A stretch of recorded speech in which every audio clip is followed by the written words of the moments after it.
that In both want to ways. in both ways. And so that's why we're going to have sanitation at the thing. So I bought the wrong one, so it's not even guaranteed I can find the bacterial stuff. But You know. Oh, oh, oh, that's nice to know. that All is right. nice to know. Okay, so we have that. We have there. It's kind of like the plane. Yeah, we're only going to have 7 people tonight, max. Yeah. So the other thing is that Marion Head is doing her Tai Chi starting March 21st on Saturday mornings, which is going to be very cool.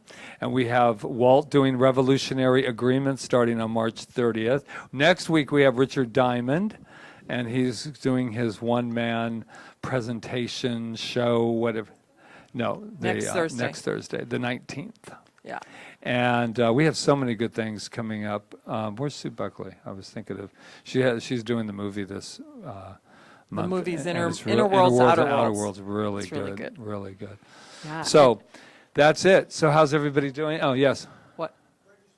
Yeah. Oh, Right, yeah. and I they think know. everybody, whoever wants to register for this class, some of you already have, you have not? Okay, I don't have the list in front of me. That's fine, but you guys know. Just so, do it by yeah. next week, because I'm going to send it in immediately this time. I'm not going to wait, And, since it takes them 8 weeks to get it back to us. I kept waiting for everybody last time to make sure everybody gets it, but I'm just going to send it in this time. There you go. I think that's all I have. You want to do the treatment? Because Yes, did I it would last time. actually. What a world, what a world. And this is what I know about this world as we invite Sue Buckley into the circle. There we go. And she's landed. So let's just take a moment to just be here. Please, let's let all the moments that have led to this moment and let the world events just be the world events, not ignoring them, not putting them anywhere but where they need to be, and that is in the past right now, so that we can fully live in this present moment that we call now. And so what I know about tonight is that it is already unfolded perfectly. How can it not? With the idea and the knowing that each and every one of us are the expression of this most pure, and I repeat, pure energy that has never been touched by anything but good from light. So I know that everything that transpires tonight is in perfect harmony. I know that everything that needs to be said will be said, everything that needs to be heard will be heard, and everything that needs to be felt will be felt. And what good news is this? What celebration is this for another opportunity to go beyond appearances, to stay so in the now that all of that wonderful healing power is able to come through and express itself as each and every one of us. So let's have at it tonight. Let's have a night to remember, a moment to remember, a wonderful circle of love tonight to remember. So let's have at it. Let's go from this moment. And I just let that be so with such gratitude as together we say. So it is. It is. Yeah. So does anybody have any treatments to hold hand in besides the ones I got last night? So pass those around, and then I am going... You guys did pretty good with your treatments. Before I pass I these have back, to say. Yeah. I'm going to say that the biggest issue I saw on people that had problems was step 1. Yeah. So let's go to step 1. I think I put it here. So I perceive the ultimate power and presence of God through the universe, realizing that this love, intelligence permeates all form and all experience. The step one, it's only God is all there is. It's just God is expressing everywhere. But what was happening, what I noticed, is people were taking step 2 into step 1. Step 1 is just recognition. It's recognizing that there's this power in this presence that's everywhere present. And then step 2 is unifying with it. Because it's everywhere present, therefore I am that power. I am that presence. I am the energy of God, whatever, however you say it. So just keep that clear, like keep it separate. And that was the major thing that I noticed was that. I thought for the most part it was really good. And so, well, if I could read the And writing. every once in a while, too, the declaration, when you start talking, was sneaking, too, it was sneaking in there. You know what I mean? It was like you could feel like, they're sneaking two. Two is going into three. And right now, there is not really 1, 2, 3, 4, 5 in the mind of God. But in learning, it absolutely is. Sue Buckley, and this is Ron Stover, and I'm going to put that right here. So just be aware. For right now, think in steps. Really powerful treatment. You started it with me on last week. Here's the You had a lot of fire in there, and that was just wonderful. Yes. Well, it's interesting because this one, Uh huh. I actually took it directly. Well, then they're Then the teaching. book is wrong. If you notice, I don't use the book, so The book is wrong. yeah. All right. Well, all I know, I've been a practitioner since 2007. That you only recognize the universe in first step. Now, like I said, it's like kind of like driving a car. Once you get used to doing it, you kind of shift around and you know. Yeah, you're but, not going like this. I just did a treatment and I just started with gratitude. It is possible that you can do that, but somewhere in there you got to still recognize the power and presence of spirit everywhere present. So Jesus started with gratitude, and he did pretty good in but his when we're learning ministry. something, we just learn it we just learn it in the steps just to learn the technique of it. We're just learning the technique, right? The format of it. We're not like, if you're sitting in your room and you're, doing this powerful treatment and you don't have the step right or something, it's not, it's not going to mean that your prayer is not, going to manifest because you just did something, you know what I'm saying? So, but for the case of the class, we just This want is to a do it map. that. Anyway, so Good. But yeah, really nice though, you guys. It was nice to read it. We were reading it. She read them first, and I read them today and we went over and said, "Wow." I think it really helped to spend a little more time on it as we did the last time. Yeah. Yeah, so as Ernest Holmes says, the best way to learn how to treat is to just do it. And I can always tell, when people don't treat all the time, because when they get up to treat, you can just tell they haven't treated. You should be treating all the time, and then it will become easy and effortless, and it will just come right from the heart and right from the spirit, and you won't be thinking about it anymore. And you don't have to be a practitioner to do that. You're all practitioners in that sense. Yeah. Practitioner means you just... Yeah, but good job for jumping right in and getting it. Yeah, thank you. It was so nice. We have some quotes to go through, because tonight what we're going to do is we're going to practice doing treatments for others. Right So now it's realizing perfect. this is just kind of superficial in a way, we're getting to actually use spiritual mind treatment, and then hopefully you're going to use it, like I said. But this is bigger than what we're presenting tonight. But we're gonna go treating for others. So we're going to start with some quotes, and I'll do the first couple, and then Patrick, you can do the ones you looked up. All right? Mm-hmm. Okay. This was from last week's reading, actually, that we didn't go. It is through the medium of this greater mind, that actually should be a capital M, this broader field of spiritual realization that practitioners work. Okay? So we're working in the big, beautiful, universal mind, calling upon the deeper side of life, upon that universal medium, which unites all people and all events into one unitary wholeness. We know that. We're all living in this one field. We are in the field. We don't have to go to it. We just have to open up and embody it. Therefore, so far as practitioners are concerned, there is no difference between an absent and a present treatment. I'll explain this in a minute. We need only to know whom we wish to help, realizing that in the field of mind and spirit, there is not apartness. We speak the word for the other person in full confidence that the law will operate upon it, but are not concerned where the person is whom we desire to help, or what that person may be doing at that particular time. So in other words, consciousness, as Dr. what's his name now? Oh, I can't think of his name, the little Indian guy. But anyway, the little Amit Goswami says, consciousness is non-local. In other words, it's everything. You don't have to be in the same place that a person is. They don't even have to be listening to you. I've had many experiences with somebody who says, I don't need to hear the words, just treat for me when I get off the phone. All right? that is important to know, because if we had to be like right with the person, well, that would be ridiculous. We wouldn't be able to help people at all. So yeah, it's non-local. We're all connected in this one mind. It doesn't matter. Yes. Can you treat for someone without asking them? We are going to talk about that. And there is a quote in here about exactly. And do you mind if I wait till I get to it? All right, because we will talk about Not that. at all. Yeah, so- Melissa has her hand. Oh, yeah, go ahead.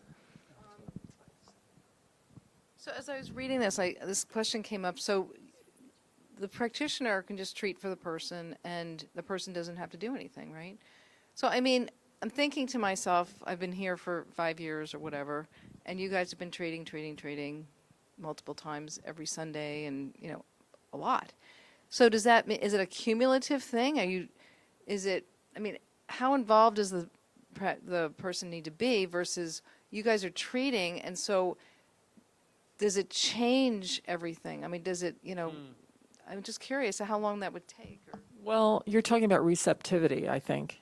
And yes, you have to be receptive. You don't necessarily have to believe, but you have to be open.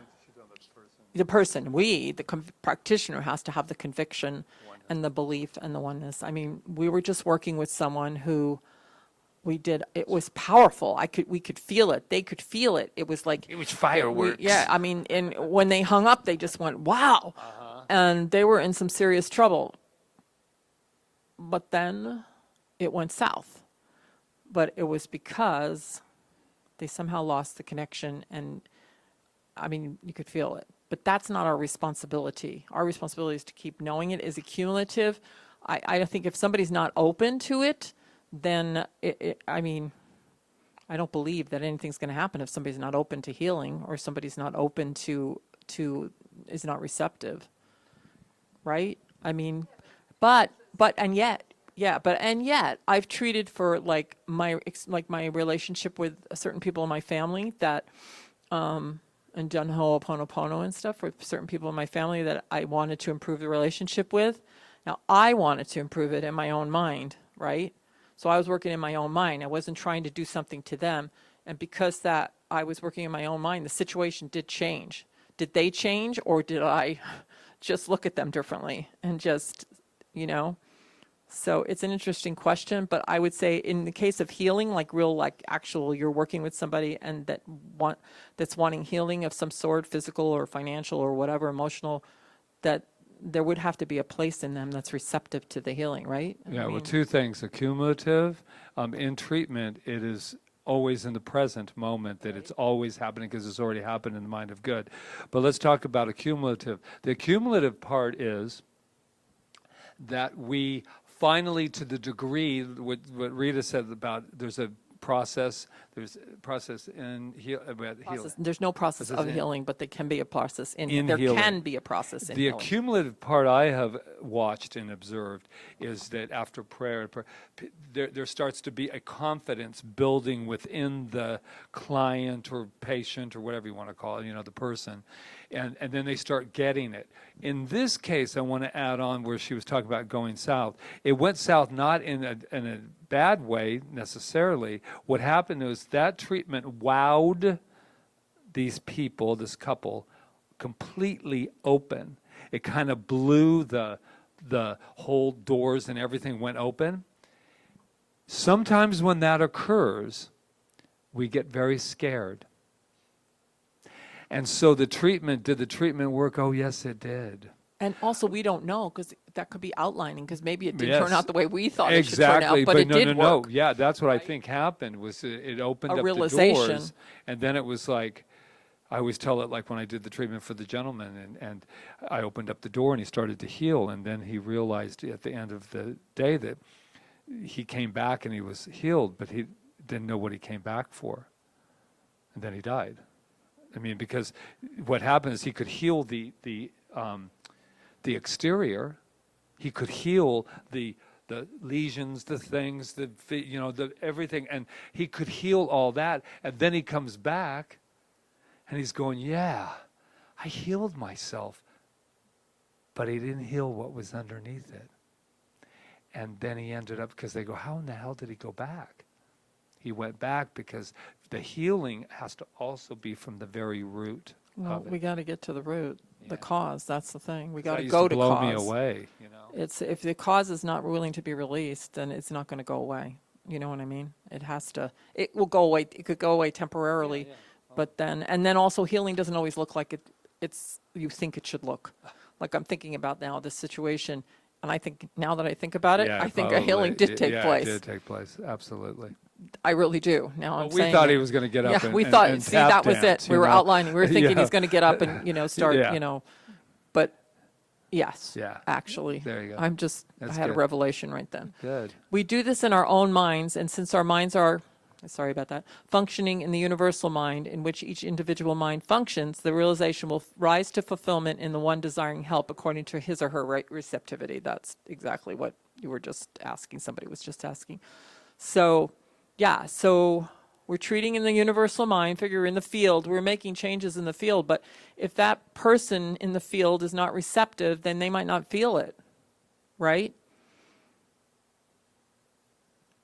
Well, then That's- do you see also in the same note why it's important as someone is building their consciousness, that I think we're all doing, building it on a moment-to-moment, day-to-day basis, why it's so important to see your friends, your family, see them as whole, see them as wealthy, see them, and I mean, even in these days, not to contribute to the fear that of the things going on. When somebody's fearful, it's not that you have to say they don't have to be fearful, but you should get in there and start seeing this as a non-fearful situation. Because if you're sitting there going, I feel like I'm a loser, I can't get a job, my boyfriend's, beating me or whatever, and I'm looking at you, Jamie, and I'm going, oh, I know. Yeah, it's tough. I went through that too one time with it.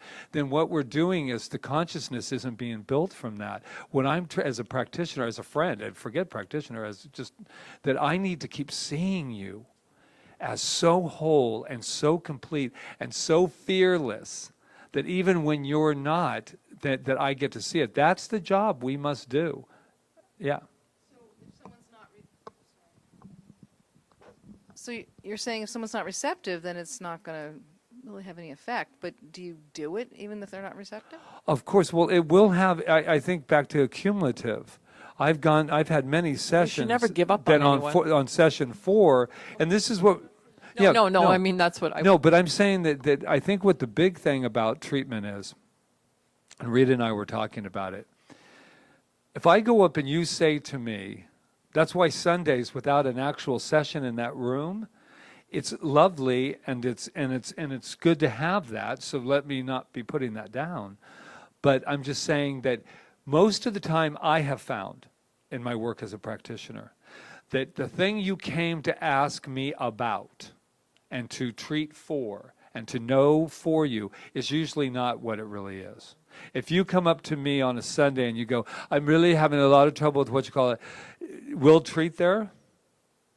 But 9 times out of 10, when we walk into that room and we sit down and I ask you a few questions and then another question and another question, then we know what we're treating for. And then there's that unfolding that is just amazing to watch it, because you come in and it's like I could have had a V8 moment, you go, I was coming in here about my daughter, and I realized that that's not what's going on with me at all. I'm really pissed at a bunch of stuff, and you're like, whoa, and then we're free to treat in a way. So has everybody here had a treatment up here? No? on go Sundays after when Sunday. they have that. Yeah, have you found it helpful? Yeah. Yeah.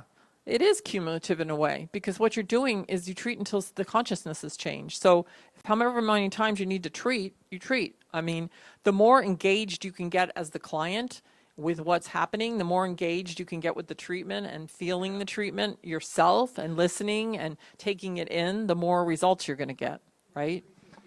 It increases representation. So Of course, because then Yes. you would say, You what should I treat know for is that, receptivity. that spirit is always open, wide, beyond anything, and anything that needs to be received is received right here and right now. I know this about Melissa. I know that Melissa is spirit in action. She is open. She is an open vessel in every moment because of who she is. Yeah. But you're saying it to the person as opposed to having the person realize it, acknowledge it themselves, like, oh, like just to bring them to a place where they could actually feel God and then do the treatment. Well, it depends. I don't know. I mean, No, this is no, just- it depends. Most of the time, Depends on the person. by the time I treat it, usually is that we've Yeah. created an atmosphere. mean, That's what I think needs to be. Every treatment I've ever done for somebody in that room, I feel like they felt We it. act like that room. That room. That I mean, room. The room. I feel like I'm a really good practitioner. I'm just saying that because I can really go to that place with somebody, and I really see people. In fact, I don't even understand. I have like friends that are dying now, and I look at them and I go, they look so good. Like, why do they look so good? Every time I've had somebody that's dying, they look wonderful to me. So I'm like, I don't get that. Yeah, but Anyway, I think it is right. Because I think I'm seeing their spirit, But yeah, you're going to do it as many times as you have to do it. But it doesn't. But the practitioner knows the first time that it's done. The practitioner doesn't think they have to do it again. If you go in as a practitioner thinking you have to, then and I've been in that place too, where you're thinking, oh, I didn't do a good job or something, or they didn't really get it. Well, it's not their job, your job for them to get it. It's only your job for you to say it with conviction, to get it, and to be it, to be it right? with them. I know that I have a thing that as I evolve and become even more, I believe, as a powerful practitioner, I know that when someone walks in, because I usually treat before you get there. Oh yeah. And then I get the room into an atmosphere that I love, and then but I do know this: before you even walk in the door, I already know that you will never walk out the same. I know that. I know that something will happen in this moment. Something's in that room that will happen that will change everything. And I know I've never been wrong about that, even if the person walked out kind of like, okay, well, thanks, see ya. So yeah, good stuff. Yeah, good questioning. Okay, this is good too. The patient is healed. They don't call them patients anymore. They I call know, them they clients. could. This tells you how old the writing is. The patient is healed when he no longer needs help. Until this time, he is merely relieved of a condition. So what he's talking about is it's not your job as a practitioner to keep somebody with you. In other words, when they know, it's your job to lead them back to themselves. So if they continue to need you, they're not totally healed because you're bringing them back to know who they are and what they are, and they know it. So then once they know it, they don't need to come to you anymore because they're actually healed. Otherwise, you might be relieving a condition for a while and they might feel good, but they haven't had a total, complete revelation. Well, there it is. The practitioner loves the patient back to his own center. I love that. I love that. I know. With technical knowledge of practice, he removes the blocks which obstruct the passage of spirit in the patient's experience. And that's what a treatment does. He takes him by the mental hand and leads him back to himself. So that's your only job as a practitioner, really, is to awaken the God within a person by seeing the God within a person. And it's a beautiful thing. It's a beautiful thing. Okay, so another and equally important thing for a practitioner in this field to remember is that in order to expel a wrong consciousness from the mind of his patient, he must first expel it from his own consciousness. Absolutely. Okay, it is in this sense that metaphysical healing becomes self-healing, as though the practitioner actually healed himself of the belief that assails his patient. So, yeah, this is where it gets like, you're going to find, if you go into this, that people come to you with the same things you have. The same. It's so, and we used to be taught, and not anymore though, we used to be taught that you can't, like let's say somebody's having financial problems and you're having financial problems, that you couldn't treat for them. That's not true, because if you're, and we found out that it's not true. I mean, when the first day that Reverend James found out that he had cancer, he had a session that day, and the person that came to him was just diagnosed with cancer. So Mirror, I mirror on the believe you wall. get what you need to attract. So since you're only working in your own mind, you have to go to that place in your mind. So you're healing yourself at the same time. Now, is it better if you, I mean, it's more difficult if you don't. I think it's more difficult, possibly. No, that's not true. That's why people say, oh, I can treat for somebody else's prosperity, but I can't treat for my own. That's not true. You're treating for your own. So how can you not treat for somebody else's prosperity when you're treating in your own mind? Because what you're knowing is for yourself, and you're knowing it for yourself, and then you're knowing it about them. So yes, this is a very true statement. I trust it makes sense. Because otherwise you're going in and manipulating somebody's mind, and you're not doing that. That's why therapists and people, when you're spiritually counseling too, is let's say, for instance, you just got out of a painful divorce. I know people that, and it used to be a therapist, will sometimes, if they should, if they're good, if they're not processed, they have no business working with you. Meaning they have no business working. If they're in the middle of hating their husband or their wife or whatever it is, to be able to sit there, because what happens is a lot of times, you've got your history, and then you come to me. I have a huge history of child abuse, if you want to call it that. I don't really call it that anymore, but things didn't go well in childhood. But I believe that's my strength. But I strip it completely down, and I'm totally with that person in their journey. Well, you've also worked through it. Yeah, well, so that's another thing. You're like, just because you're a practitioner doesn't mean you've solved every issue in your life, but you're processing it and you're working through it. If you're down in the dumps, like, just still wallowing about something, you wouldn't be able to do your work, I don't think. But if you're like, because you'd pop in to give advice. You'd pop in to say, I was just through a painful divorce too, and that's what you're thinking. So this is how you're giving, instead of saying, I don't care what happened to me at all, but I know that with you, that because of who you are, you deserve the world. The world. I don't mind saying that. You deserve everything. Why? Because of who you are. And so whatever that means, but I wouldn't say, if I was you, I would go, get rid of him or do whatever, because of your own experience. How to speak with confidence and authority. The practitioner, it was nice sharing space with you as a student. Yeah, I'll go back there. The practitioner, how to speak with confidence and authority. I was telling Rita, and I told you last week, once we get that, then our whole world will change. Because you'll be so confident, because when you speak with authority, there is something really calming about it. So the practitioner should have a sense of the absoluteness of the principle with which he deals, an uncompromising sense of the authority of spiritual law. Now, you say, well, how about when we're talking about when we're in a session. This is what I must know.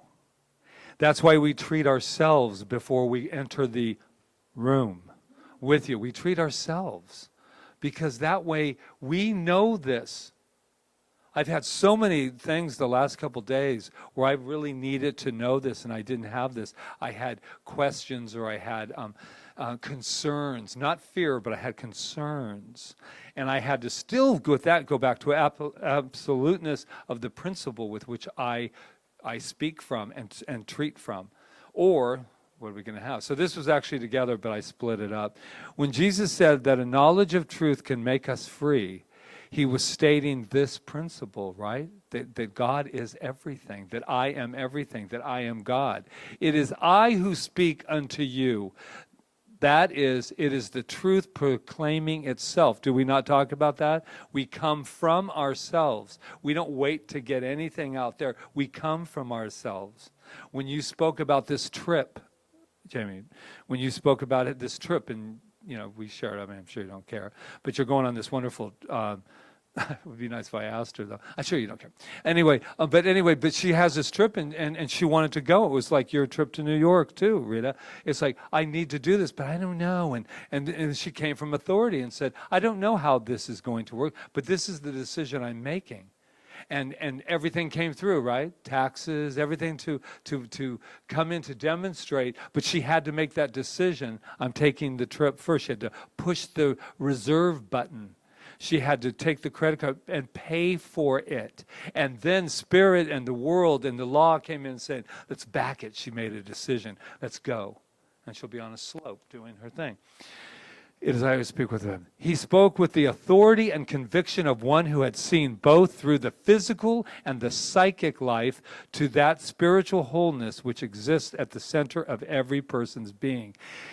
What I love about Jesus, whether or not the facts are there or not, but what I love about his ministry is that whole idea, not only seeing the person for who they absolutely are, but went through the physical, went beyond the appearances, went into the psychic realm to even, and to know, and oh my God, I know exactly what to do. I have the authority. Thank you. Let it be done, right? When they say the psychic life, they're talking about the subjective life, the subjective field, the subconscious. Because Jesus was a psychic, because he could read people, at least that's what we know from reading, the stories. He could read people's inner thoughts, and that was his psychic ability, but then he was also his metaphysical ability of being able to heal. So when he knew that the kingdom of heaven is within, which we talk about a lot, all that means is when you know that the kingdom of heaven, what we call heaven, is a state of consciousness. When we know that, how could you not speak from authority? When you know that everything that you can, that is inside of that seed is contained within you, that you can speak your word. Where this gets confusing is, and what Rita and I've had it a little bit this week, is when we try to take the entire world on. Let me tell you what happens when you try to take the whole world on from the absolute.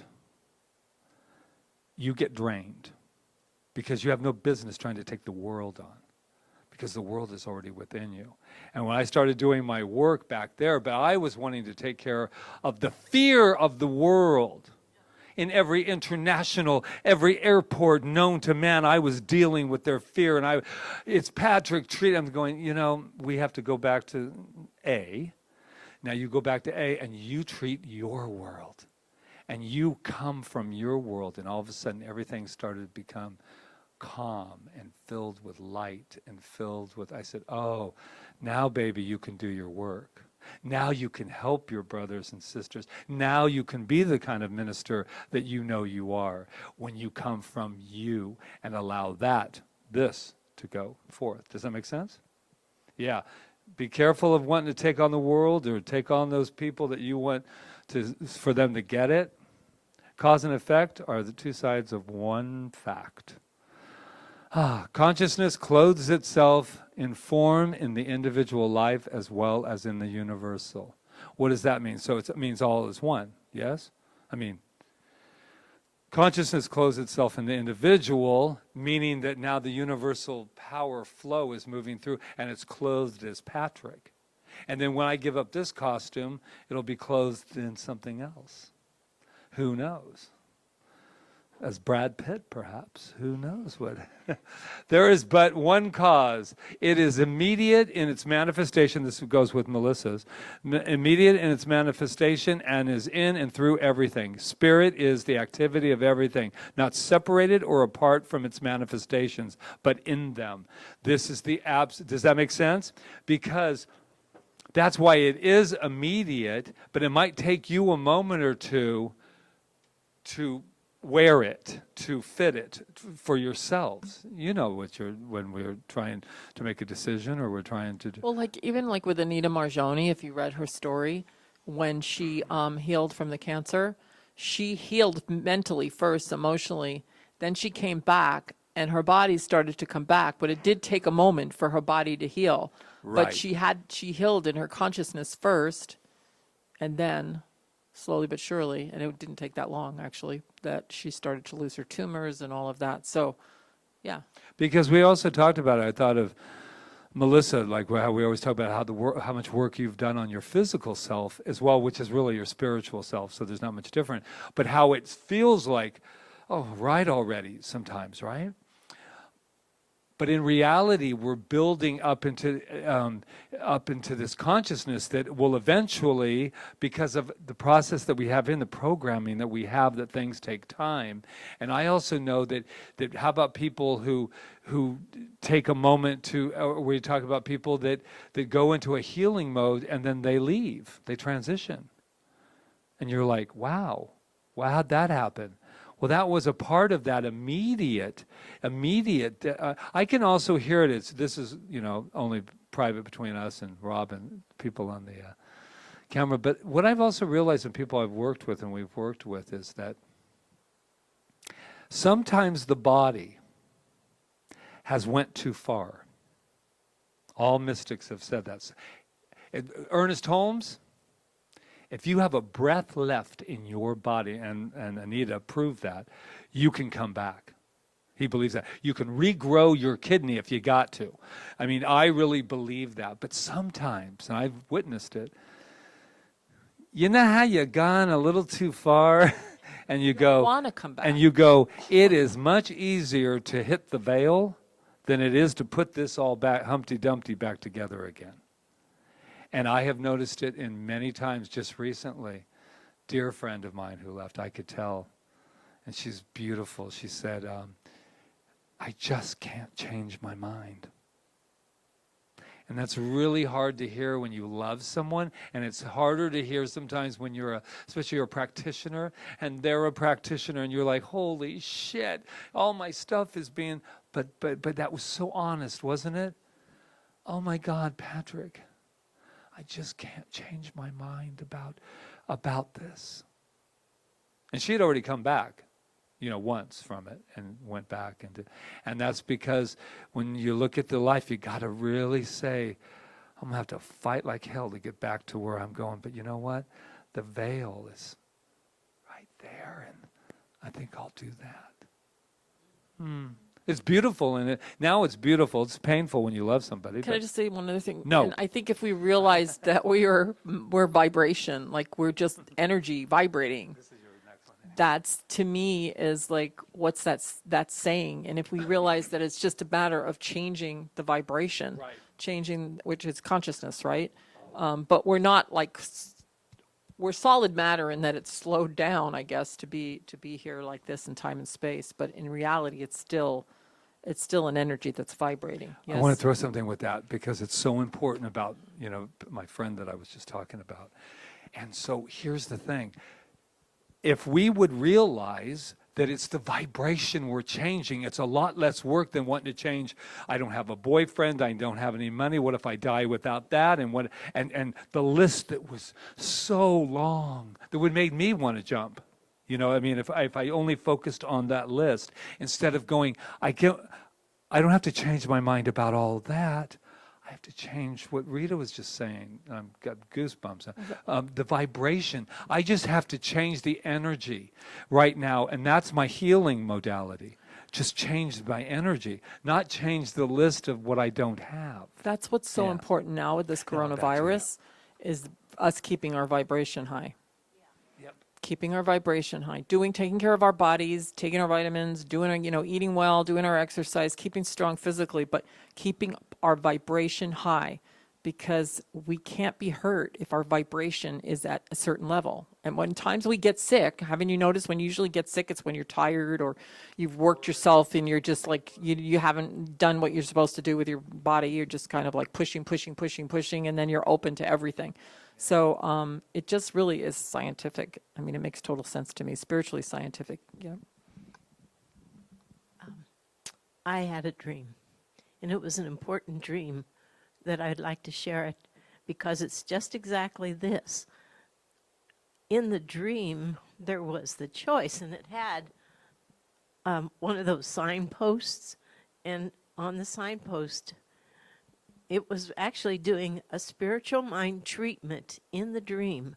And the signpost said, worry, fear, doubt, those kind of negativity things on it. And in the dream, I turned it, and it changed the whole thing to self-empowerment, God's self, and positive.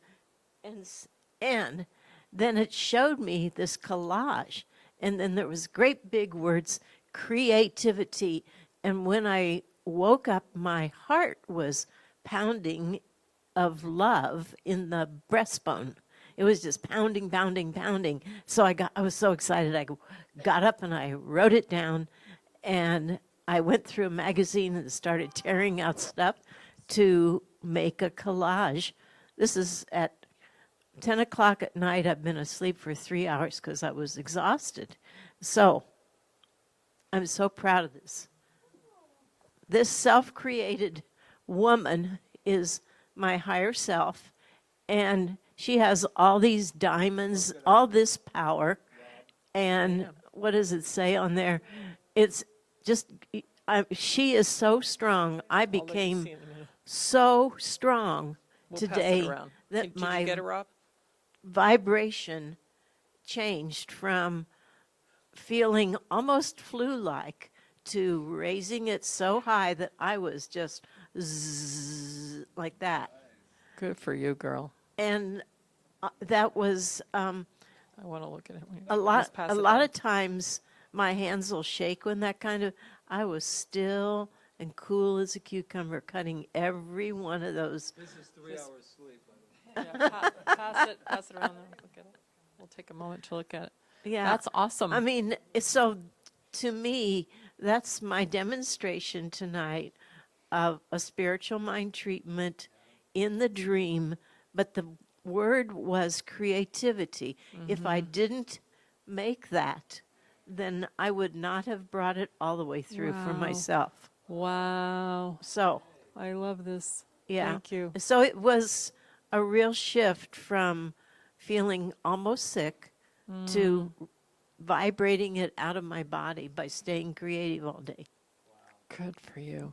That's awesome. She gets extra credit. He's got it on Yeah, the he's got it. film. She gets extra credit. That's beautiful. I love it. It's true. Keep our vibration high. If one has clear belief of spiritual power, no matter what the appearance to the contrary may be, he can calmly state this belief as a present reality. These are your quotes, not mine. Go ahead. Okay.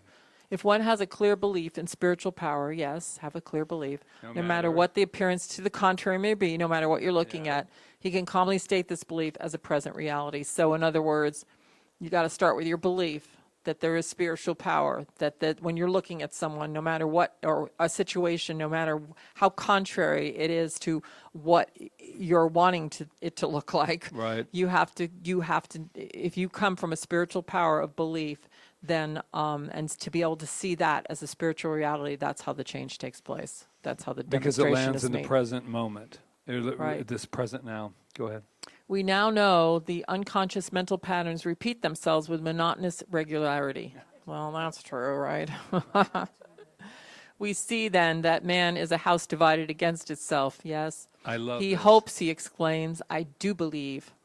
In hope, he exclaims, I do believe, while something which seems to have almost equal power within him says, you dare not believe. Heads are bouncing. In his high moments of exaltation, he says, God is all there is, while something inside says, maybe so, but just look about you.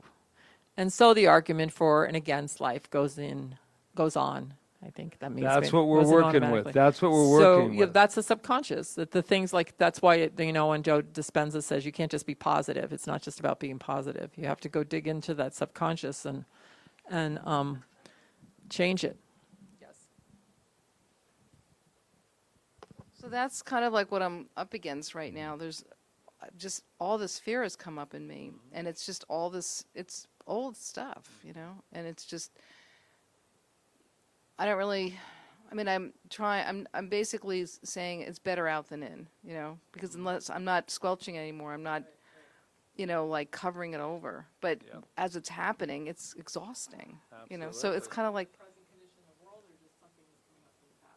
I think everything. Everything. I mean, this is like, we're in the twilight zone here, Right. and it's triggering a lot of stuff in me. So it's just, okay, but then I go and do a spiritual mind treatment on myself. And sometimes, I mean, I did one and I just really called over peace, and within 10 minutes, I was there. It was really Right. great. But it doesn't last. Right, So of it's course. kind of like, so it's You keep this doing whole it. thing of like going into this, argument for and against. I mean, does this go on forever? No, eventually in the court, doesn't. in I the can- mental court, eventually It doesn't. it will be yeah, it'll eventually, you'll go back and forth, in this courtroom. He calls it the courtroom. And eventually, you've all presented your case and presented it and presented it and presented it. Till finally Eventually. you just go, okay, bring the jury in. Okay, I'm done with the whole, and then it does. And this is what's, It really does, Melissa. yeah, and this is what's happening with this. I got a message in meditation that I loved because had some concerns. And it is a big concern for Rita and I, especially when we're getting not only from the world, but we're getting also colleagues and everybody telling us how we should be running our center now with all of this going on. And I'm so glad they are, because we haven't been able to do that for 7 years. Was that sarcasm? I'm sorry. But what I wanted to say was that all of a sudden I got this thing that came inside of me, and it said, did you know that I'm hearing? It's like, once this is taken care of and this is quarantined and squelched and thrown out to its native nothingness, then I won't be afraid anymore. Hate to break some bad news to everybody. There'll be something else for us to remember who we are of, too. And so I'm like going, oh my God. And for some reason, it helped me in that moment to go, oh, okay, I get it. So maybe we need to take care of this fear that probably activates every other fear that I've had throughout my life. And so, yeah, I mean, because once that's done, there's just going to be something else to fear. I mean, even though I would agree it's Twilight Zone. Next. Treating for others. In our oneness with God, we are one with all of creation and one with each other. We can do prayer treatments for others as effectively as we can do them for ourselves. The truth we know for ourselves is exactly the same truth of all others. We can speak the word with conviction. So, okay, we're going into treating for others. We might finish early tonight. Yeah, I would be doubt good. that, but yeah. I don't know. We still have a lot to do, but so are you doing your thing tonight? Yes. Your Yes. your presentation? Yes. Yeah, okay. I'll speak for her. 'Cause All right. Okay, so I'm going to give you a sheet in a minute about this, but that was good. so when you treat for others, of course, use simple words that have real meaning to you, that express your belief, please. Okay. When treating for yourself, use the first word, I. I know. I see. I am. When treating for someone else, use the third person, he, she, or they. When treating for another, you are not talking to them. You are declaring the truth about them. Here is what I know about Chia, about DJ. Here is what I know. You don't know what they know. It's what you know about them. So, but you wouldn't say, here's what I know about you. And we'll explain why in a minute. As you take your first, And there was one more. tense, the truth of you, the truth of who you are in your oneness with God is happening right now. Treatment should always be said or written in the present tense, not the past or the future. You never say, I will, it will. Just leave that up for a minute, because some people are writing. Oh, do you want me to go back? Oh, Yeah, here. I just want you to Okay. stay on that for a minute. Okay, so, well, you're going to have a sheet too. Oh. So, okay, so far what we know is we always say I, and I'm going to tell you there are people that in the center that don't do that, but that's the way Patrick and I treat it. I'm not putting them down or anything. I'm just saying that's the way we teach it, and so that's the way you're going to do it here. If you're one of our students, and if you want to pass the panels, when treating for someone Besides that, else, do what you want. and they're when treating for someone else, use the third person. Okay. Well, why would you say I know? You say I know because you're the one that's knowing. You don't know what they know, right? And you're knowing it about them, and you're not talking to them. You're talking actually to the law. All right. The truth of who you are and oneness is happening in the present. So it's always in the present time. It's not in the future or in the past. That makes sense, Why? right? Well, because everything's happening now. It's right now. If you say it in the future, then it's like it's going to be something that's happening in the future. No, Because it's the field happening has now. no The clock. field has no clock. There's no time and space in that field.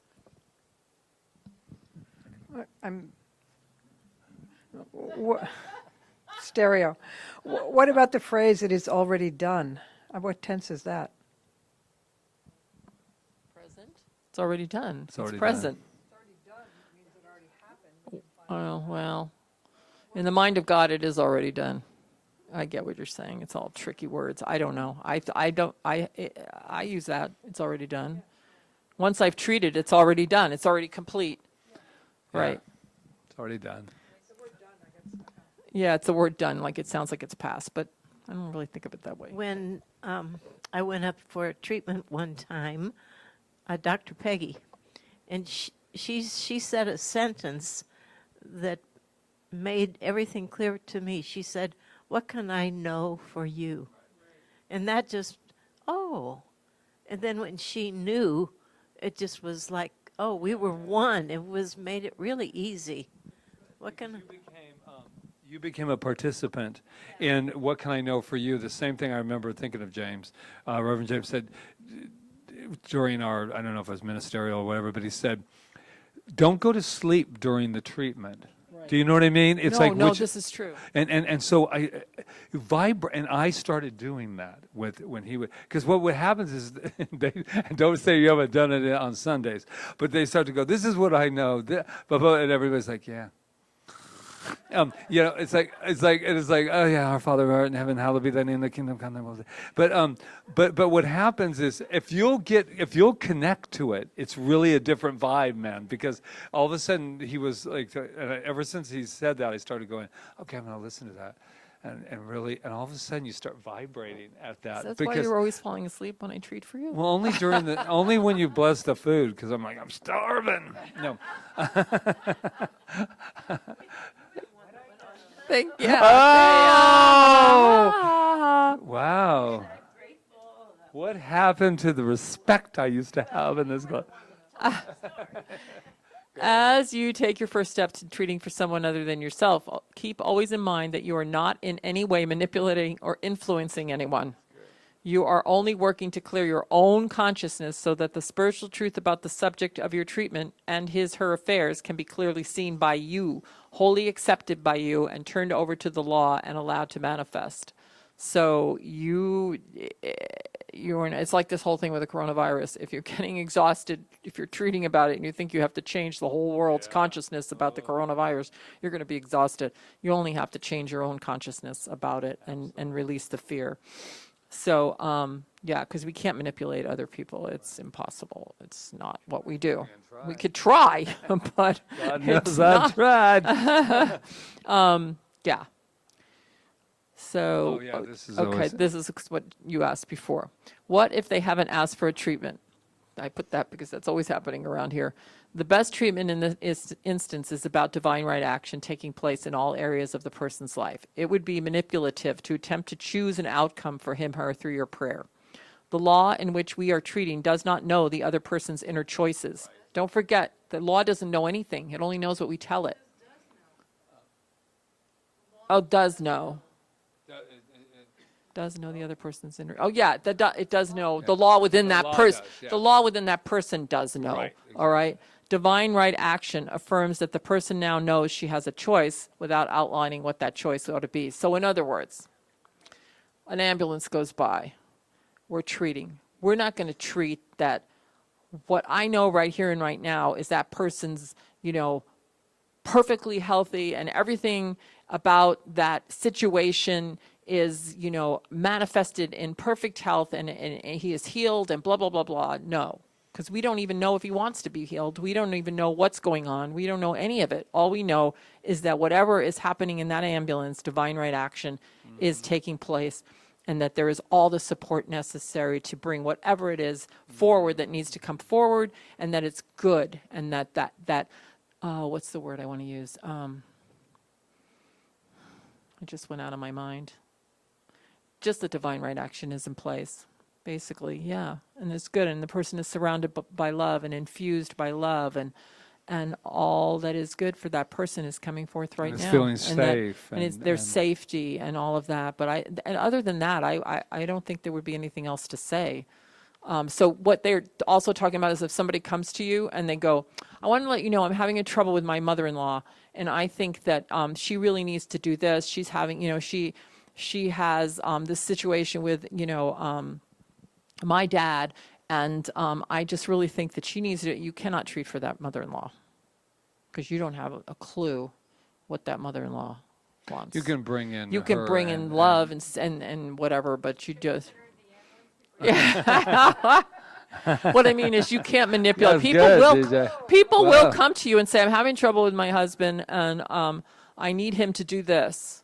Well, no, you need to work with the person, the person that's sitting in front of you, and find out what they need. And you're going to find out that what they need is going to be the thing that needs to be healed, not their husband. You know what I mean? So, Can you also say for the best outcome? yeah, for the highest outcome. Yeah, Highest good. I always say for the highest good, and for highest good for all. Yeah, Because and we more don't than likely, know. somebody that's passing by, more than likely, they are reaching out for healing. So if you say divine right action is in place, then the right outcome, yes, that's the best way to do it. Because we don't know if that ride is a ride that is preordained within their being, and was a part of the whole, movie, or their movie, their story, and they use this opportunity, to take the ride out. But That's you it. but there's nothing wrong with saying No. safety and But all you of should. that. I mean, when we hear it, I always think, I don't even know if I treat as much as I just go, everything is Peace. fine. Whatever, Peace is a good whatever's one. needed here. Be safe, be sound, be Peace, Yeah. love, a support, assistance. Whatever they need, no matter what's happening. She's trying to get somebody in that ambulance. Let's find out who. I just I think I might have shared this one time before, but it was so fun. My daughter, every time she would ambulance would go by, she was like, "Send rainbows, send rainbows." And then one time a fire truck went by, and she goes, "Oh, send rain, send rain."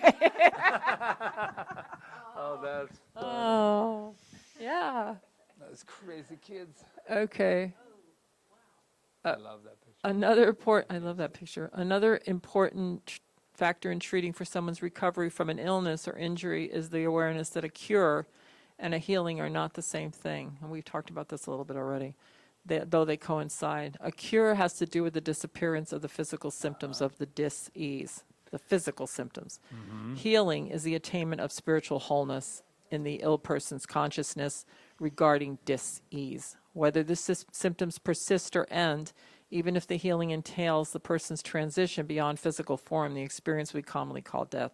So we've already really kind of discussed this, but a healing doesn't always mean that somebody lives. If you're treating for somebody that's ill, because you're really treating for their wholeness and for recognizing them beyond all that illness. They're not ill. There's a spiritual being behind that that's totally perfect in all ways. And when they're coming to realize that, whether they choose to come back or choose to leave, I'd rather leave knowing that I'm God and that I'm whole and that I'm loved, right? Than leave with a tormented mind, right? So it makes sense, Well, right? What was the movie that we all watched that she had the powers? Reincarnation. Reincarnation? Is that what it was? think- No, No. what was it? The one with Ellen Ellen Bernstein. What was it called? Resurrection. Resurrection.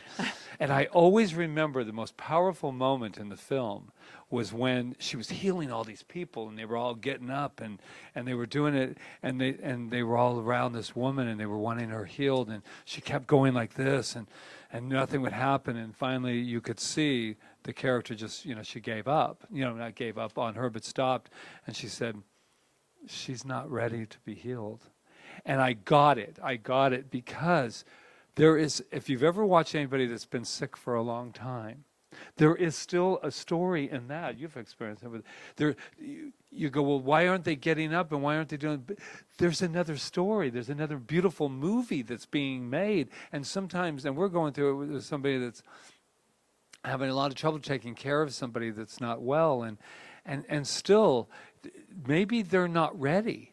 Maybe this is a part of their stuff. They're not ready to heal, or maybe it's a part of something big. If we can look at things bigger than we do than just what's on the table, then I think we would feel so much better and could be.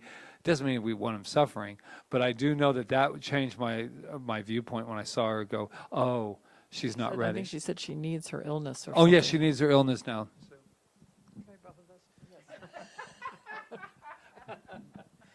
Well, my brother-in-law had pancreatic cancer, and he was going to beat it. And he beat it for 5 years until he didn't want to anymore. He said, no more chemo. I'm not doing this anymore. And it was his transition that healed him. Or maybe his decision to stop fighting it that healed him. But it's one of those things of like, when my parents died, particularly my mom, she had been suffering, and my brother-in-law, when he died, he had been suffering physically. And I always have a sense of relief when they pass, kind of for them. And then there's like the guilt thing, like you shouldn't be relieved when your loved ones die, but really, it's like when we take an animal to be euthanized, we get to make that decision for them because we love them and because we want to release them from their suffering. And to some degree, we get to do it in the human world in some states, but the relief from suffering is really a beautiful thing. And my mom was suffering mentally, and my brother-in-law was suffering physically, and my father was still funny until the end, so I don't know why he went, but Yeah, it's hard to be the person that's watching all that, though. But I yeah. have, in those experiences I've had, and my mother-in-law too, I felt a sense of relief, and then some guilt right under it, like, oh, don't say this out loud, but it's true. I feel relief for them, and from my own suffering, to be honest. Yeah, no, it makes sense. It makes total sense, and we- that's a very common thing. I mean, there's nothing wrong with that. Yeah, yeah. Yeah, I just wanted to say something else, but just to address what you were saying. I agree with my parents. I feel like we gave them a really good death, our parents, because we respected their wishes. We did what they wanted, and they had a wonderful, it's a natural thing. I mean, it's natural. But anyway, so the question I have is like, okay, so someone's ill or someone's got something that they want to work on physically and be healed. So it's not like attacking it, saying, okay, get out, blah, blah, blah, because we don't